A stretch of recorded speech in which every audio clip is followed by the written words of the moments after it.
Hi hello welcome to our channel. నేను మీ సిరి. ఈరోజు మనం చెప్పుకోబోయే కథ లీలావతి పార్ట్ 74.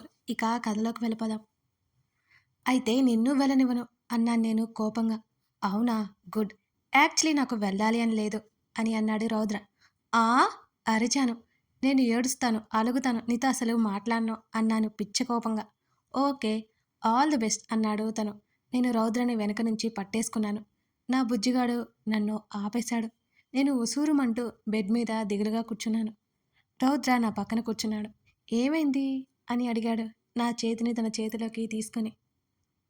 నా చేతిని వెనక్కి లాక్కుని ముఖం తిప్పుకున్నాను నేను.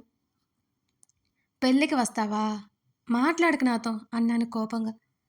నీకు తెలుసు కదా కళ్యాణ మండపం ఎంత దూరంలో ఉందో, జర్నీకే అలసిపోతా, నీకు చాలా కష్టం అవుతుంది అన్నాడు రౌద్ర. నేనేమీ మాట్లాడలేదు. అక్కడి నుంచి లేచాను. నా చేతిని పట్టుకుని ఒడిలో కూర్చోబెట్టుకున్నాడు తను. బేబీ బంప్ దగ్గర చేతిని పెట్టాడు. చూడు నాన్న, మీ మమ్మీ అసలు వినట్లేదు నా మాట.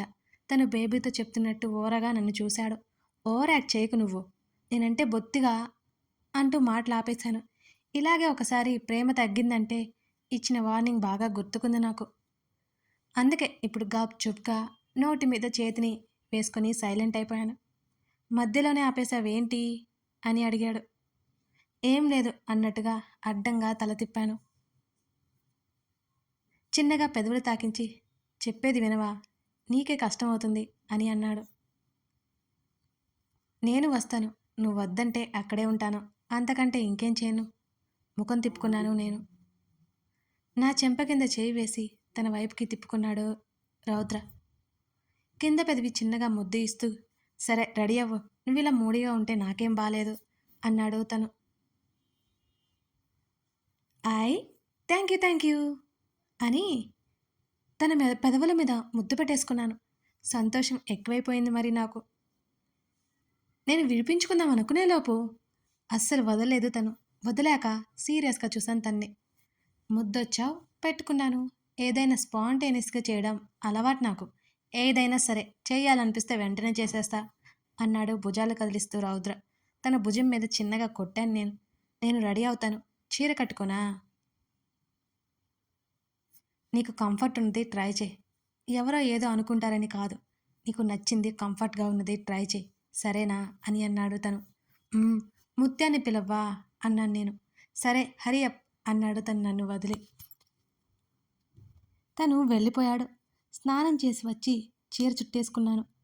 ముత్యం చీర కట్టడంతో నాకు సాయం చేసింది. ముత్యం పువ్వులు తీసుకురావా అని అడిగాను నేను.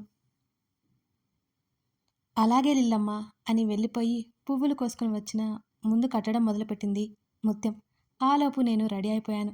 మనదంతా పారు జడ కాదుగా, అలాగని పొట్టి జడ కూడా కాదు, పర్వాలేదు, నడుము దాకా ఉంటుందిలే. జడ వేసింది ముత్యం. పువ్వులు తనే నా తలలో తురిమింది అందంగా. ఒకసారి అద్దంలో చూసుకున్నాను. లిల్లమ్మ చాలా బాగున్నారు అంది ముత్యం నవ్వుతూ. థ్యాంక్ యూ ముత్యం అన్నాను నేను నవ్వి. రౌద్ర డోర్ కొట్టాడు. నేను కిందకి వెళ్తున్నాను, వచ్చేయండమ్మా అని చెప్పేసి వెళ్ళిపోయింది ముత్యం. ఈరోజు మేము పెళ్ళికి వెళ్తున్నా, అందుకు ముత్యాన్ని నైట్ ఇంటి దగ్గర ఉండిపోమని చెప్పాడు రౌద్ర ఆంటీకి తోడుగా. ముత్యం వెళ్ళిపోయాక లోపలికి వచ్చాడు. తన వైపుకు తిరిగి ఎలా ఉన్నాను అని అడిగాను నేను. తను దగ్గరికి వచ్చి నా వైపు అలాగే చూస్తుండిపోయాడు. ఓయ్ నిన్నే అడుగుతుంటే చెప్పవేంటి, కళ్ళు ఎగరేశాను నడుం మీద చేతులు పెట్టుకొని. తను నా మెడవంపులో చిరుముద్దు ఇచ్చి, ఇంత బాగున్నావు అన్నాడు తను.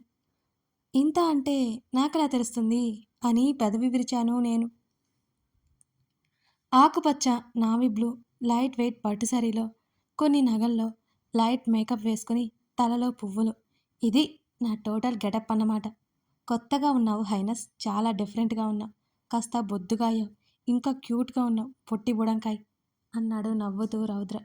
అప్పటి వరకు తను చెప్పేది వింటూ మైమరిచిపోయిన నేను, తను నన్ను పొట్టి బుడంకాయ అనేసరికి కోపం వచ్చేసింది నాకు. ఏమన్నావు అన్నాను తన మీదకి వెళ్తూ. పొట్టి బుడంకాయ అన్నాను అని చెప్పాడు నన్ను దగ్గరికి లాక్కొని. నేనేమీ పొట్టి కాదు, నువ్వే హైట్, అర్థమైందా? తన గడ్డం కొరికేశాను కోపంగా. హే మెంటల్ అన్నాడు తను సీరియస్గా ముఖం పెట్టి. ఆ, ఇప్పుడు అర్థమైందా లిల్లీ అంటే ఏంటో అన్నాను నవ్వుతూ, నా జడ ముందుకు వేసి పనిలో పనిగా తిప్పేస్తూ. త్వరలో మాంవి కాబోతున్నావు, కానీ ఇంకా చిన్నపిల్ల లక్షణాలు పోలేదు నీకు అన్నాడు ముఖం చిట్లించి రౌద్ర. నేను కిడ్డా? ఉరిమి చూశాను. నీతో వాదించే ఓపిక లేదు కానీ వెళ్దాం పదా అన్నాడు తను. వావ్ లిల్లీ, నువ్వు గ్రేట్ అనుకున్నాను నాకు నేను భుజం తట్టుకుంటూ, తనకు వినిపించేలా మాత్రమే. మాటల్లో వాదించలేను, చేతల్లో వాదిస్తా, ఏమంటావు అని కళ్ళు ఎగరేశాడు రౌద్ర. నా కళ్ళు గుడ్లగూబలా ఇంకాస్త పెద్దవయ్యాయి. ఆటోమేటిక్గా నా నోరు తెరుచుకుంది. 2 పెదవులు కలిపి నోటిని మూసేస్తూ నా చేతిని పట్టుకుని మెల్లిగా కిందకి నడిచాడు రౌద్ర. నా బేబీ బంప్ కనిపిస్తోంది, అందరూ నన్నే చూస్తారు కదా అని అడిగాను నేను కారులో కూర్చుంటూ. నా వైపు విచిత్రంగా చూశాడు తను. ఇప్పుడు నేనేమి తనకి ఆశ్చర్యం కలిగించేలా మాట్లాడానో నాకైతే అర్థం కాలేదు. ఎందుకలా చూశారంటారు? ఏమైంది అని అడిగాను తన చూపును బట్టి.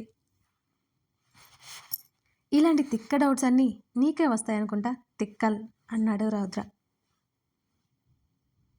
ఇప్పుడు నేనేమంత తిక్కగా మాట్లాడాను అని అయోమయంగా చూశాను తన్ని.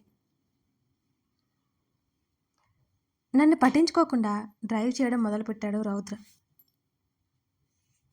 ఇక నేను మాట్లాడుతూ ఉంటే నువ్వేం చెప్పవేంటి? అవునా కాదా అని అడిగాను తన చేతులను పట్టి ఊపుతూ. బాబాయ్, త్వరలో 2 కిడ్స్ని నేనే చూసుకోవాలి అన్నాడు తను ఆశ్చర్యంగా ముఖం పెట్టి. 2 ఎవరు అని అడిగాను నేను. నాకు నిజంగానే అర్థం కాలేదు మరి. నా బేబీ, ఆ బేబీకి మమ్మీ అని నా వైపు తిరిగి చెప్పి మళ్ళీ రోడ్డు వైపు చూస్తూ డ్రైవ్ చేయసాగాడు రౌద్ర. నా బేబీ అంటే నా బొజ్జులో ఉంది. నా చేతిని నా బేబీ బంప్ మీద పెట్టుకుని వాళ్ళ మమ్మీ అంటే ఎవరు? ఆటోమేటిక్గా చెయ్యి నా వైపు చూపించింది. నా ముఖం ఎర్రబడింది. తన వైపు తల తిప్పి, ఇంకోసారి నన్ను కిడ్ అంటే ఒప్పుకోను అన్నాను నేను సీరియస్గా చూస్తూ. మరి ఏమనాలి అని అన్నాడు రౌద్ర నవ్వుని దాచుకుంటూ. నువ్వు నన్ను ఇన్సల్ట్ చేస్తున్నావు అన్నాను ఏడుపు మొహం పెట్టుకొని నేను. ఏడుపు ఆపు హైనాస్, వచ్చేశాం అన్నాడు తను. నేను అలిగాను. నీ మాట అస్సలు వినను అంటూ కారు డోర్ తీసుకొని కారు దిగాను. యాక్చువల్లీ ఇవాళ నాకు నచ్చిన ఫుడ్ తినాలి. అదే అరగకపోతే రౌద్ర గడ్డి తినిపిస్తాడు నాతో. అసలే నాన్ వెజ్ తగలక నాలుక చెప్పబడింది. మేకల ఆకులు తినమంటాడు తనలా. నేను ఆ ఫుడ్ తింటే ఇక నీరసం వచ్చేస్తుంది నాకు ఖచ్చితంగా. పచ్చి కూరలు బాబోయ్, నా వల్ల కదా అసలు. అందుకే రౌద్రకి కోపం తెప్పించి నన్ను తిట్టేసేలా చేసి అలుగుదామనుకున్నా. నాకంత శ్రమ లేకుండానే అలిగే అవకాశం వచ్చింది అన్నమాట. ఛీ, తూతూ, తిండి కోసం కక్కుత్తి. ఎక్కడో నా ఇన్నర్ టాకింగ్.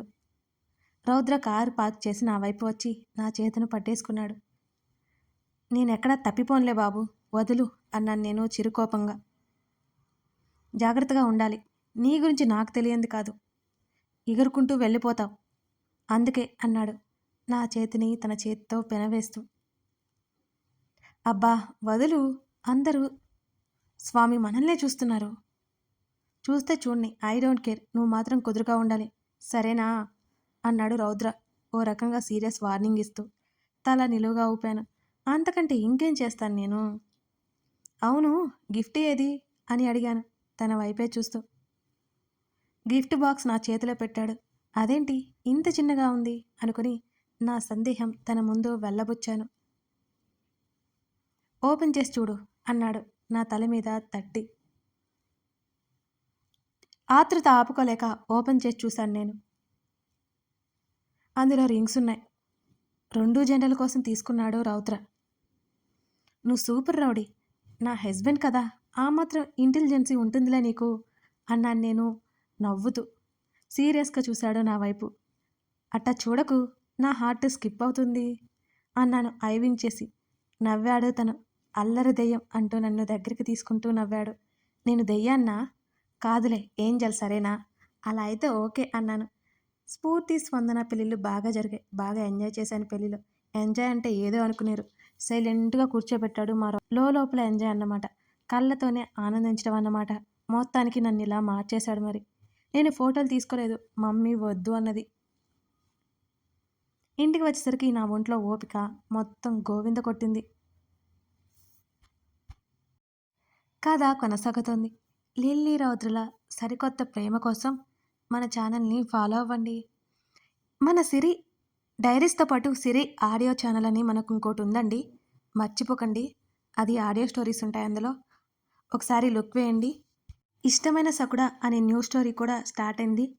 గగన్ ధరణిల సరికొత్త బావమరదళ్ళ ప్రేమ కథ. మిస్ అవ్వకుండా చూడండి. లింక్స్ డిస్క్రిప్షన్లో ఉంటాయి. Thank you.